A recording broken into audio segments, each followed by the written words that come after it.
Hello friends, welcome our channel MCQ centre. तो दोस्तों, मैं काफ़ी दिनों के बाद ये वीडियो बना रहा हूँ। तो दोस्तों, इस समय जैसा कि आप जान रहे हैं कि कोरोना महामारी फैली हुई है। इसमें सभी को बच के रहने की ज़रूरत है। उम्मीद करते हैं कि आप लोग स्वस्थ होंगे और आपके परिवार के सभी लोग, आपके हित मित्र जितने भी हैं, सब लोग स्वस्थ होंगे। और मुझे ये भी उम्मीद है कि आप उनको कहीं ना कहीं, जो लोग जागरूक नहीं हैं या जो लापरवाही कर रहे हैं, उनको आप लोग इसके लिए सजग कर रहे होंगे कि बच के रहें और मास्क और डिस्टेंसिंग का फॉलो करें, सोशल डिस्टेंसिंग का। तो दोस्तों, इसके साथ हम स्टार्ट करते हैं।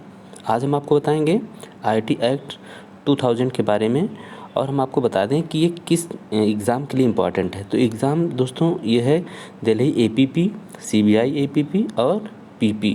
तो दोस्तों, ये तीनों एग्ज़ाम जो है, तीनों का सिलेबस एक ही है और तीनों का सिलेबस जो है सेम है। इसलिए हमने तीनों एग्ज़ाम के लिए इस वीडियो को बनाया है। तो अगर जो भी दोस्त अभी तक हमारे चैनल से नहीं जुड़े हैं, हमारे चैनल को सब्सक्राइब करें, लाइक करें और दोस्तों के पास भी शेयर करना ना भूलें। और हमारे आप टेलीग्राम चैनल से जुड़ सकते हैं, जो कि आप लीगल एग्ज़ाम ग्रुप के नाम से बना हुआ है चैनल, या आप MCQ सेंटर के ही नाम से आप उस पर टेलीग्राम पर जो बना हुआ चैनल, उससे आप जुड़ सकते हैं। तो दोस्तों, स्टार्ट करते हैं इसको हम।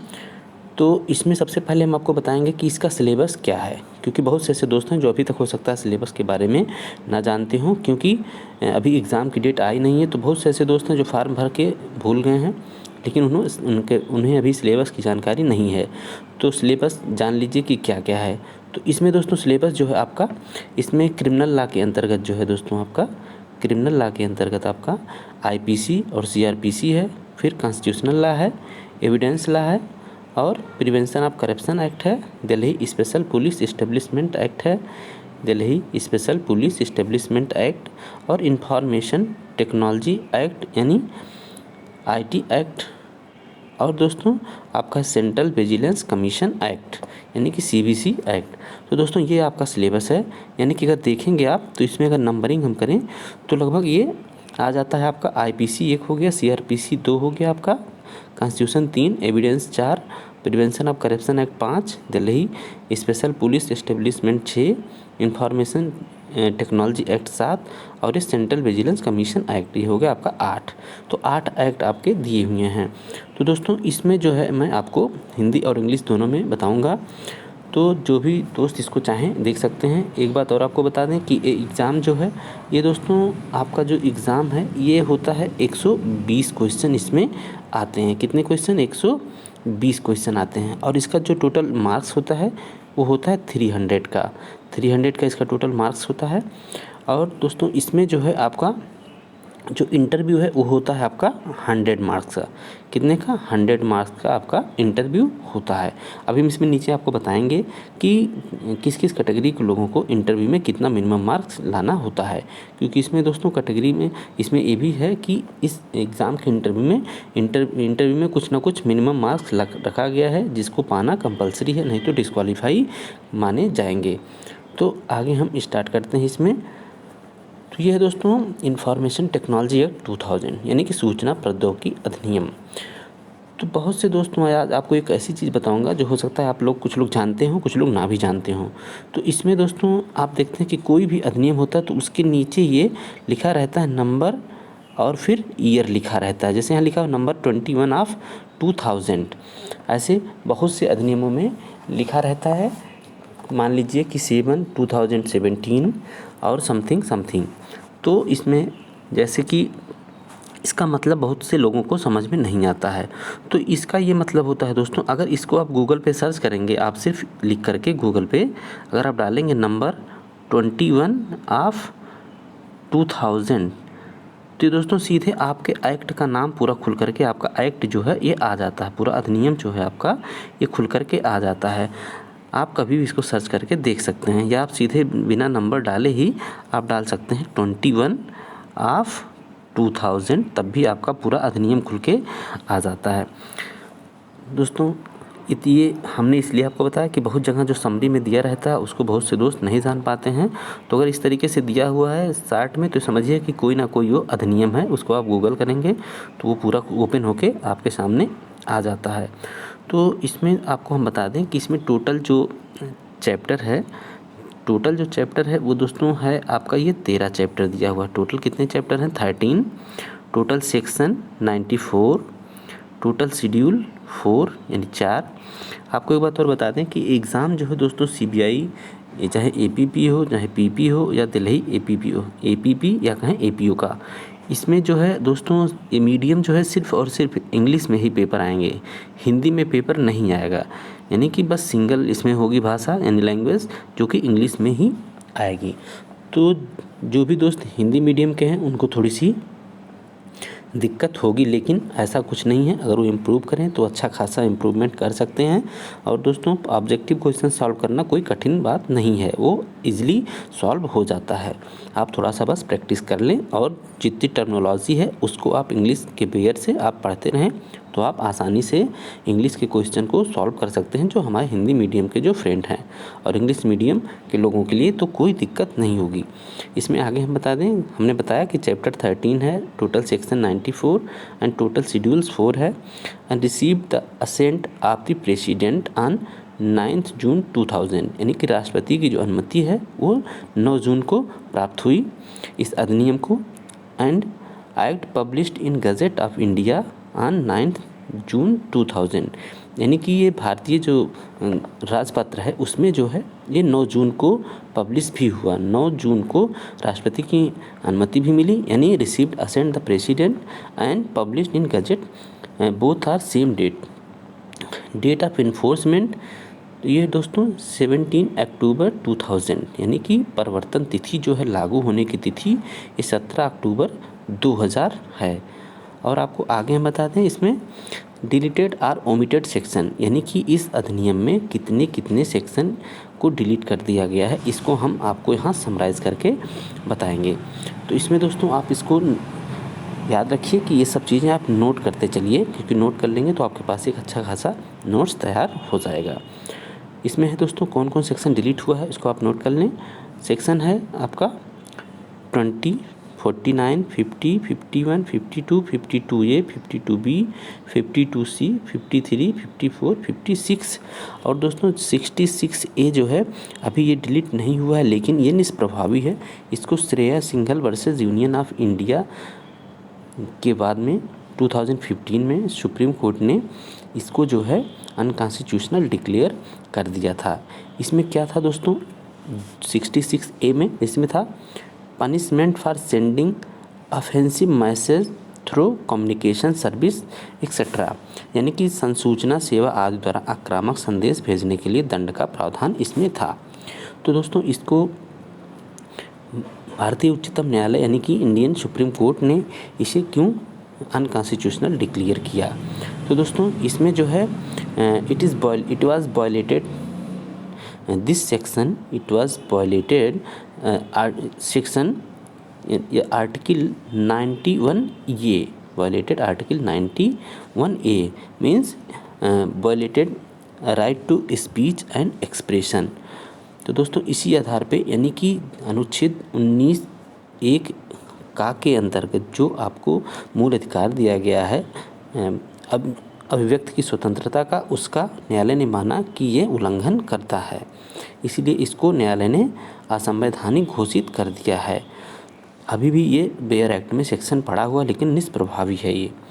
आगे दोस्तों और कौन कौन से सेक्शन हैं जो डिलीट किए गए हैं, वो हैं section 87(2)(g), 87(2)(r), 87(2)(s), 87(2)(t) और 92C, 91, 92, 93, 94 इतने सेक्शन आपके डिलीट किए गए हैं। शेड्यूल में दोस्तों डिलीटेड शेड्यूल कौन कौन सा है, इसमें हमने बताया 4 शेड्यूल है, तो इसमें 3 और 4 ये दोनों डिलीट कर दिए गए हैं। आगे दोस्तों all amendment in this act, यानी कि इस एक्ट में कितने अमेंडमेंट्स हुए हैं, तो इसमें दोस्तों अभी तक फ़िलहाल 3 अमेंडमेंट ही यानी कि 3 अमेंडमेंट हुए हैं। फर्स्ट अमेंडमेंट क्या है दोस्तों, इसमें है the information technology amendment bill 2008, bill number 96F of 2008 was passed by both houses of parliament on December 2008 and received the assent of the president on 5th February 2009. After 8 months the IT act amendment IT act amendment जो है यानी कि information technology amendment act जो है 2008 has been notified with effect from 27 यानी कि 27 यानी सितंबर 2009 and is now become operational. यानी कि ये जो है इन्फोर्समेंट में कब आया, ये आया दोस्तों 27/10/2009 को यह प्रभाव में आया और इस पर जो है राष्ट्रपति की जो अनुमति प्राप्त हुई वो हुई आपकी 5 फरवरी 2009 को। आगे दोस्तों इसमें हम पढ़ते हैं, इसमें दोस्तों एक है दूसरा जो हुआ इसमें एक आपके इसी एक्ट में ही प्रावधान दिया गया है कि इस सेक्शन के अंतर्गत जो है केंद्र सरकार इसमें कोई भी अमेंडमेंट कर सकती है बाय ऑर्डर। तो ऑर्डर जो है दोस्तों ये अमेंडमेंट नहीं है, एक ऑर्डर है। यानी कि IT एक्ट नोटिफिकेशन नंबर जो है ये IT act notification number 1015E, इसको आप देखेंगे तो आपके बेयर एक्ट में फुटनोट में आपको मिलेगा। इसको जो आप सर्च करेंगे तो आपका पूरा डिटेल ये ओपन होके आ जाएगा। इसकी इन्फोर्समेंट की डेट जो है, ऑर्डर जो है इसकी इन्फोर्समेंट की डेट जो है वो है 19 सितंबर 2002। ठीक, वो दोस्तों हमने जो बताया वो था आपका अक्टूबर, ये था आपका ये 27 अक्टूबर 2009। ठीक, उसके बाद दोस्तों अगला जो है आपका इसमें जो है in exercise of the power conferred by the, ये जो जो ये पावर है दोस्तों, यानी कि केंद्र सरकार को ये पावर कहाँ से मिलता है, यानी कि कहाँ से वो अपनी शक्तियाँ प्राप्त करता है, इसके बारे में बताया गया है। In exercise of power conferred by sub section 1 of section 86 of the information technology act. यानी कि IT एक्ट की सेक्शन 86 सब सेक्शन 1 से सेंट्रल गवर्नमेंट को पावर मिलता है जो कि वह एक ऑर्डर पास करके इसके कहीं भी प्रावधान में कुछ ऐड कर सकता है। तो इसमें दिया है technology act 2000, this central government hereby makes the following order namely, यानी कि ऐसा ऑर्डर कर सकता है। अब इसमें 86 में दोस्तों क्या प्रावधान है इसको भी आप जान लें कि 86 में क्या प्रावधान किया गया है। 86 प्रावधान है रिमूवल ऑफ डिफ़िकल्टीज़, यानी कठिनाइयों को दूर करना। यह if any difficulties arise in giving effect to the provisions of this act, the central government may by order published in the official gazette make such provision not inconsistent with the provisions of this act as appear to it to be necessary or expedient for removing the difficulties. अगर केंद्र सरकार को लगता है कि ऐसा कोई प्रावधान करना जरूरी है जो कि कठिनाइयों को दूर कर सकता है तो एक ऑर्डर पास करके ऐसा प्रावधान कर सकती है। आगे दिया है दोस्तों provided that no order shall be made under this section after the expiry of a period of 2 years from the commencement of this act. मतलब कि केंद्र सरकार कोई भी ऐसा ऑर्डर नहीं पास करेगी जब से अधिनियम लागू हुआ उसके 2 साल के बाद, यानी कि अधिनियम पास होने के 2 साल के अंदर ही इस तरीके का कोई ऑर्डर सेंट्रल गवर्नमेंट पास कर सकती है। तो आपको ये भी ध्यान रखना है कि 2 साल से ज़्यादा, क्योंकि ये आप देख रहे होंगे कि 2002 में ही ये ऑर्डर आया था जबकि अधिनियम 2000 का है। तो अब ये इस समय अगर वर्तमान में गवर्नमेंट चाहे तो ऐसा नहीं कर सकती है जब तक कि ये जो प्रोविज़ो है इसको जब तक कि वह अमेंड ना कर दे, यानी कि इसको जब तक हटा ना दे। अगला है दोस्तों this order may be called the information technology removal of difficulties order 2002। यानी कि ये जो आदेश था ये किस नाम से जाना जाएगा। This order may be called the information technology removal of difficulties order 2002। It shall come into force at once, यानी कि ये तुरंत ही प्रभाव में आ जाएगा, यानी कि आ गया है।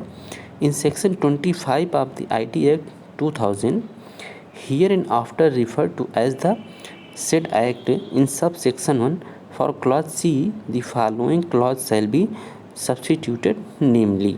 यानी कि इसमें जो है सेक्शन 1 जो है इसका क्लास जो C है ये चेंज कर दिया जाएगा किस सेक्शन के द्वारा, ये इसमें नया सेक्शन के द्वारा इसको चेंज यानी कि प्रतिस्थापित कर दिया गया है। क्या है इसमें, fail to maintain the procedure and standard specified in section 30। आगे है in section 40 of this said act, ये क्या कहता है, in words then shall be omitted, यानी कि सेक्शन 40 में जो एक वर्ड दिया था देन, इसको डिलीट कर दिया गया यानी ओमिट कर दिया गया है। सेकंड क्या है, क्या क्या हुआ इसके द्वारा, for the word the key, the word that की शैल बी सब्स्टिट्यूटेड, द की को दैट की से सब्स्टिट्यूट कर दिया गया है, यानी कि इसकी जगह पर इसको प्रतिस्थापित कर दिया गया है। नेक्स्ट है in section 42 of this said act, in सब section 1 the words to a person not authorized to affix the digital signature of the subscriber shall be omitted, यानी कि 42 जो सेक्शन है उसमें ये जो इतना लाइन दिया हुआ है यहाँ से सेक्शन जो है सब सेक्शन 1 में वर्ड जो दिया है, यानी कि यहाँ से to a person not authorise to affix the digital signature of the subscriber shall be omitted, यानी कि इतना उस सेक्शन से डिलीट कर दिया गया है सब सेक्शन 1 से, 42 के सब सेक्शन 1 से। नेक्स्ट है in section 63 of said act, in सब section 1 for the word chapter the word act shall be substituted, यानी कि चैप्टर की जगह पर अब यहाँ पर इसमें जो कर दिया गया एक्ट कर दिया गया है, चैप्टर के स्थान पर एक्ट को सब्स्टिट्यूट कर दिया गया है, यानी कि उसके स्थान पर प्रतिस्थापित कर दिया गया है।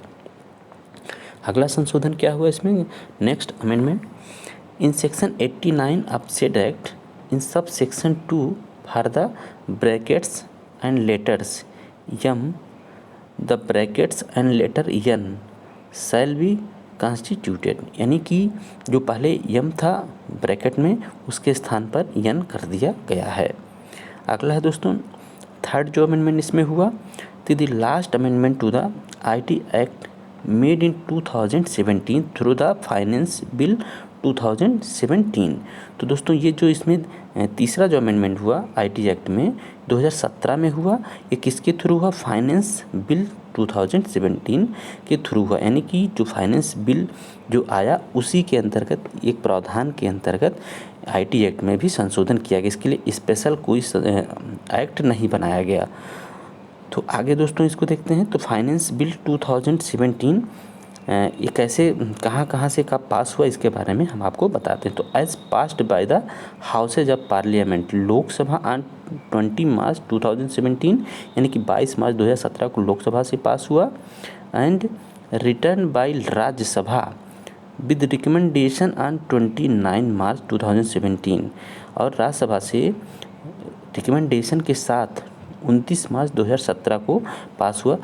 फिर उसके बाद जब लोकसभा में गया तो recommendation of Rajya Sabha not accepted, Lok Sabha ने राज्यसभा के रिकमेंडेशन को एक्सेप्ट नहीं किया, not accepted by Lok Sabha on 30 मार्च 2017, 30 मार्च को लोकसभा ने राज्यसभा के रिकमेंडेशन को रिजेक्ट कर दिया, नहीं एक्सेप्ट नहीं किया। उसके बाद असेंटेड टू प्रेसिडेंट ऑन 31 मार्च यानी 31 मार्च 2017। उसके बाद राष्ट्रपति की जो अनुमति 31 मार्च 2017 को इस पर जो अमेंडमेंट हुआ उस पर प्राप्त हुआ। अब इस जो फाइनेंस जो बिल है इसको हम शॉर्ट में लिखते हैं नंबर 7 ऑफ 2017। हमने इसके बारे में बताया कि इसको आप गूगल करेंगे तो आपका पूरा वो जो एक्ट है या जो भी अमेंडमेंट है वो ओपन होकर आपके सामने आ जाएगा। तो इसको भी आप याद रखा करिए, क्योंकि इसका भी अगर कहीं समरी के रूप में पूछ लिया और आगे क्वेश्चन में अगर सभी का फुल फॉर्म दिया हुआ है अगर नियम का नाम, तो अगर इसको आप नहीं जानते हैं तो आप उसको सही नहीं कर पाएंगे। This amendment came into force with effect from 26 मई 2017, यानी कि 26 मई 2017 को यह प्रभाव में आ गया, यानी कि लागू हो गया। ठीक, wide notification number SO 1696E dated 26 मई 2017, इसका जो वाइड नोटिफिकेशन है वो इसके अंतर्गत आप देखेंगे तो आपको मिल जाएगा। By above amendment following section has been changed, यानी कि इस अमेंडमेंट के द्वारा कौन किस किस सेक्शन में बदलाव लाया गया। इसमें है for the words cyber appellate tribunal, cyber appellate tribunal wherever they occur the word appellate tribunal shall be substituted, यानी कि जहाँ पर इस अधिनियम में साइबर अपीलिएट ट्रिब्यूनल, जहाँ कहीं भी इस अधिनियम में साइबर अपीलिएट ट्रिब्यूनल आता है उस वर्ड के स्थान पर अपीलिएट ट्रिब्यूनल प्रतिस्थापित कर दिया, यानी कि रख दिया गया है। सब्स्टिट्यूटेड मतलब प्रतिस्थापित, यानी कि उसको उसके स्थान पर रख दिया गया है। इन सेक्शन 2 इन सब सेक्शन 1 इसमें है first after clause D the following clause shall be inserted namely, यानी कि क्लास डी के बाद जो ये है इसको वहाँ पर रखा गया है। तो इसमें है डी ए अपीलिएट ट्रिब्यूनल, डी के बाद एक नया क्लास जुड़ा है डी ए, ठीक। Appellate tribunal means the appellate tribunal refer to in सब सेक्शन 1 ऑफ सेक्शन 48। सेकंड जो है class N shall be omitted, यानी कि क्लास जो एन दिया है इसमें सेक्शन 2 में उसको ओमिट कर दिया गया, यानी कि उसको डिलीट कर दिया गया। In section 48 for the marginal heading the following marginal heading shall be substituted namely, यानी कि 48 में जो मार्जिनल हेडिंग दिया गया है उसमें क्या परिवर्तन लाया गया। तो उसमें दोस्तों इसके स्थान पर जो मार्जिनल हेडिंग था उसमें पहले था साइबर अपीलिएट ट्रिब्यूनल, तो उसको कर दिया गया है अपीलिएट ट्रिब्यूनल, उसको चेंज करके कर दिया गया है।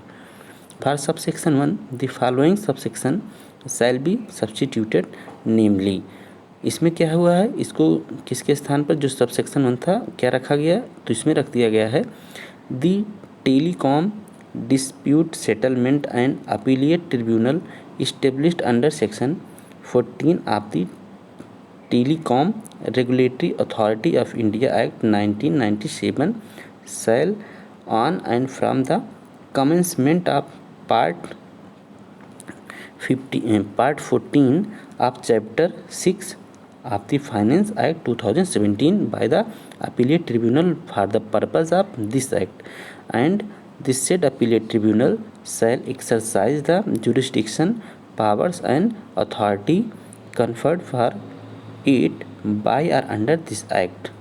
In subsection 2 for the word brackets and figures shall also specify in the notification referred to in subsection 1 the words shall specify by notification shall be substituted, यानी कि उसके स्थान पर इसको रख दिया गया है।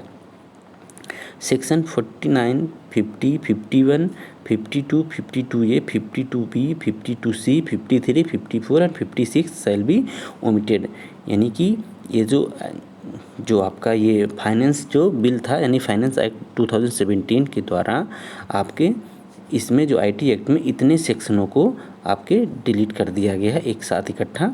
उसके बाद for section 82 the following section shall be substituted namely, यानी 82 को पूरे सेक्शन को ही बदल दिया गया है, उसके स्थान पर नया सेक्शन रख दिया गया, सब्स्टिट्यूट कर दिया यानी प्रतिस्थापित कर दिया गया है।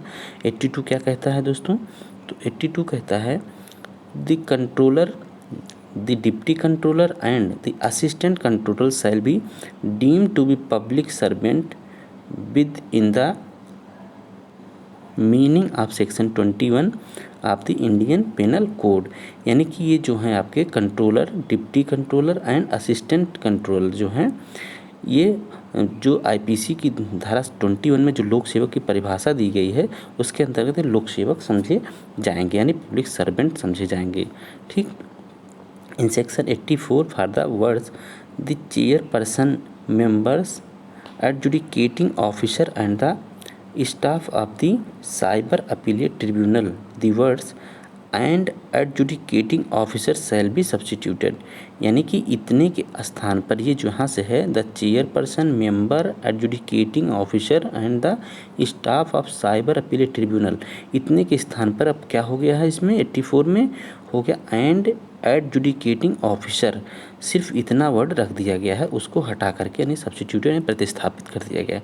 In section 87 in sub section 2 class R S and F shell be omitted. 87 में दोस्तों आपका जो सब सेक्शन 2 था, इसका जो क्लास आर है, यस और एफ को इतने को डिलीट कर दिया गया है।